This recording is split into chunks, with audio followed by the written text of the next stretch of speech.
Assalamualaikum warahmatullahi wabarakatuh. Kali ini kita akan membahas tentang struktur direktori atau struktur folder dari project Laravel yang telah kita buat di video sebelumnya. Nah, di sini ada sebuah project, namanya adalah project Laravel, yang mana ini merupakan project yang kita buat di video sebelumnya.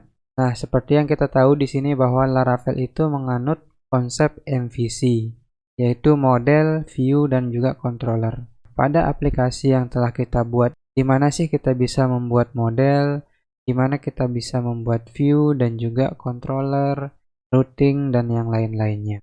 Jadi, perlu kita kenali satu persatu folder-folder apa saja yang sangat kita gunakan pada saat kita mendevelop aplikasi, dan folder mana saja yang tidak boleh kita ganggu atau tidak boleh kita edit nilainya atau isinya pada saat kita mendevelop aplikasi.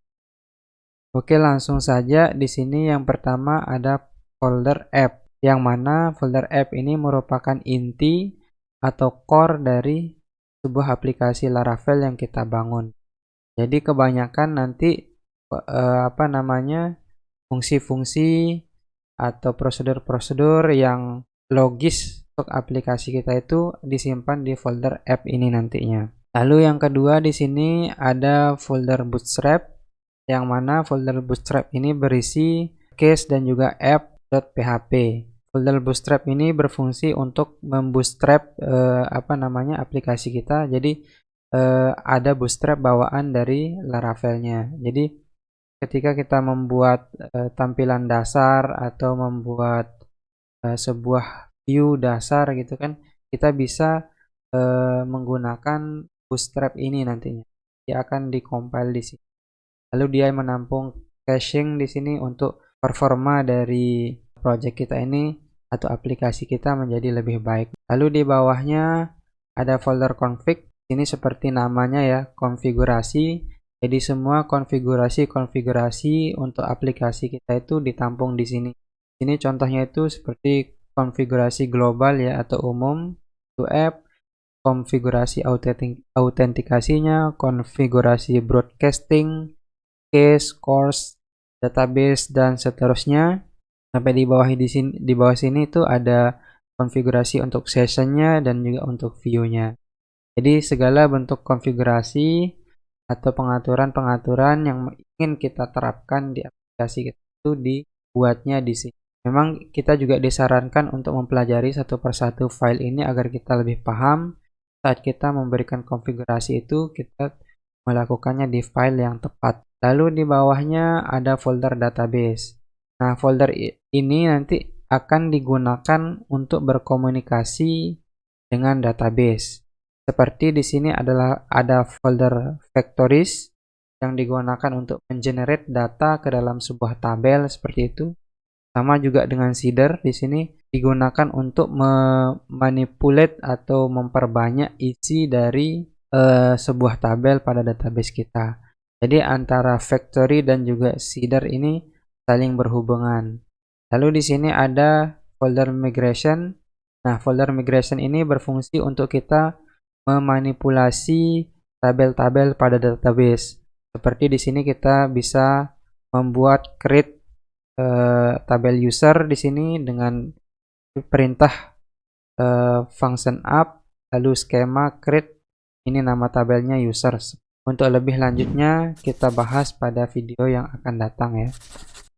Jadi intinya di folder migration ini kita bisa membuat database, membuat tabel, kita bisa mengubah field pada tabel tersebut, bisa mendelete-nya juga. Lanjut di sini ada folder public, yang mana ini merupakan folder point ya, karena di sini terdapat sebuah file namanya index.php. Jadi saat aplikasi kita pertama kali diakses atau dibuka, file yang pertama akan dicari adalah file index.php ini. Jadi kalau file index.php ini tidak ada, maka aplikasi kita tidak bisa dibuka. Nah, selain itu, selain menjadi point dari aplikasi, folder public ini juga biasanya kita gunakan untuk menyimpan aset-aset kita ya, seperti CSS, JavaScript, dan juga gambar-gambar. biasanya kita taruh di folder public. Lalu di bawahnya di sini ada folder view, folder resource, yang mana folder ini merupakan folder yang berisi file-file yang belum tercompile. Jadi di folder resource ini kita nanti bisa berhubungan dengan framework front-end seperti Vue.js, seperti Angular dan yang lain-lainnya. Lalu yang paling penting di sini ada folder view, yang mana folder views ini merupakan folder di mana kita menampung HTML dari aplikasi kita. Jadi tempat kita mendesain tampilan dari aplikasi kita itu dilakukan di folder views ini menggunakan file yang berekstensi .blade.php, karena Laravel itu menggunakan Blade sebagai templating engine. Lanjut di bawahnya ada folder routes, yang mana seperti namanya ya, routes berarti jalur ya. Jadi aplikasi kita itu nanti akan kita buatkan jalur untuk login, jalur untuk register dan seterusnya. Itu nanti dilakukan di folder route. Lebih spesifik lagi, di sini ada route web, yang mana ini merupakan route yang kita gunakan untuk mendevelop aplikasi yang full stack ya. Jadi kita melakukannya secara konvensional di sini seperti biasa sebuah web aplikasi. Lalu di sini ada route API, yang mana route API ini merupakan route yang kita gunakan untuk nge-return data saja, tidak kita gunakan untuk view, seperti itu. Jadi saat kita ingin membuat API yang akan digunakan di aplikasi lain, kita buat di api.php ini. Lalu di bawahnya ada file channel.php, yang mana ini digunakan untuk keperluan broadcast. Jadi nanti aplikasi kita itu jika ingin kita membuatkan dia sebuah broadcast channel yang akan dikirim ke beberapa user, maka kita bisa melakukannya di sini. Lalu di bawahnya ada file console.php. Ini biasanya kita gunakan ketika kita membuat sebuah perintah artisan sendiri. Jadi Laravel itu salah satu senjatanya adalah artisan.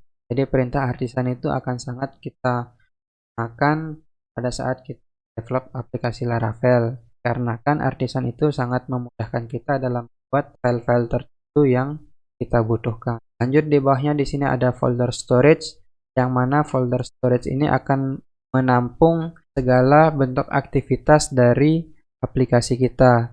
Di sini ada folder app, yang mana dia akan menampung file-file atau aktivitas-aktivitas compiling dari aplikasi kita. Jadi seperti Vue, JavaScript dan yang lain-lainnya itu setelah dikompil. Lalu di sini ada framework, yang mana folder framework ini akan menyimpan file-file yang di-generate oleh frameworknya. Berbeda dengan folder app, akan menampung file-file yang di-generate ketika logis atau logika atau kode program yang kita tulis itu dijalankan. Tapi kalau yang framework ini memang ketika framework itu ngerasa butuh file itu aplikasi kita, maka dia akan menjadikannya dan menampungnya di folder framework. Lalu di sini ada folder log, yang akan menampung setiap log dari aplikasi kita, log errornya biasanya seperti itu. Jadi dia akan buatkan sekitar satu file log per hari biasanya. Jadi kalau aplikasi kita ada log errornya setiap hari, maka dia akan membuatnya berdasarkan tanggal setiap harinya. Tapi kalau tidak ada error, misalkan setiap hari tidak ada error sama sekali, maka dia tidak akan membuatkan kita sebuah file log. Lanjut di bawahnya di sini ada folder test. Seperti namanya juga ya, di sini untuk keperluan testing ya. Jadi kita bisa menggunakan beberapa bentuk testing di sini. Kita bisa menggunakan salah satunya adalah PHP unit ya. Jadi kita nanti bisa menggunakan PHP unit untuk melakukan tes. Lanjut di bawahnya di sini ada folder vendor, yang mana folder vendor ini dihasilkan dari paket-paket yang terinstall sewaktu kita membuat project. Jadi apapun yang ada di folder vendor ini tidak seharusnya atau kita tidak diizinkan untuk mengedit atau menghapus. Semua file yang ada di folder vendor ini dihasilkan dari composer.json ini. Jadi di composer.json ini kita menuliskan di sini requirement-nya itu adalah PHP-nya versi berapa, framework-nya apa, terus paket-paket lainnya seperti apa. Di sini kita tuliskan di sini seperti ini. Lalu nanti ketika kita menjalankan perintah composer install, maka dia akan menginstal kebutuhan-kebutuhan requirement ini dan menyimpannya di folder vendor. Jadi kita tidak boleh untuk mengedit-editnya seperti itu. Nah, kembali ke atas di folder app di sini sengaja saya belakangin karena sedikit banyak isinya. Seperti yang pertama di sini ada folder console. Folder console ini digunakan ketika kita ingin membuat sebuah perintah artisan baru ya, atau perintah artisan sendiri, yang mana tadi saya jelaskan di awal bahwa di sini kita membuat logisnya, dan di routing tadi, di routing console.php ini kita tuliskan root dari artisan yang kita bangun. Untuk lebih jelasnya di video yang akan datang kita jelaskan masalah artisan. Lanjut di sini di bawahnya ada folder exception, yang mana folder ini bertugas untuk menangani beberapa aksi-aksi atau kesalahan yang terjadi pada server seperti itu, pada aplikasi kita. Jadi dia nanti yang akan bertugas untuk mengembalikan apakah aplikasi kita error 400 atau 500. Lanjut di bawahnya di sini ada folder HTTP. Folder HTTP ini merupakan folder yang sangat kita butuhkan, dan kita akan paling banyak bermain di sini ya. Jadi di sini dia berisi controller ya. Di sini ada controller. Jadi controller itu nanti kita akan buat di sini. Jadi controller dari aplikasi kita, MVC atau bagian controllernya kita akan buat di folder ini. Lanjut di bawahnya di sini ada folder middleware, yang mana folder middleware ini merupakan keamanan dari aplikasi kita. Di sini di folder middleware ini memberikan batasan-batasan akses atau siapa saja yang bisa mengakses atau membuka aplikasi kita dengan rule tertentu pada tertentu. Misalkan di sini ada middleware authenticate. Jadi ketika user itu telah login, maka dia boleh membuka halaman utama, tapi ketika tidak login maka dia akan dikembalikan ke halaman login. Begitu seterusnya. Lanjut di bawahnya sini ada file kernel. Jadi ini adalah inti dari aplikasi kita juga. Kalau ini boleh diedit ya. Lanjut di bawahnya di sini ada folder model. Ini juga kita menemukan salah satu dari bagian dari isinya Laravel ya. Jadi kita udah menemukan controller di dalam HTTP, ada controller. Lalu di dalam root folder app ini ada folder model. Jadi segala model dari aplikasi yang kita bangun kita taruh di folder ini. Jadi di sini bawaannya ada model user. Selanjutnya kalau misalkan kita punya data produk gitu. Jadi model produknya itu kita taruh di user model. Selanjutnya di sini ada provider, yang mana ini juga merupakan inti dari project kita. Kita juga ini dibolehkan untuk mengeditnya ya.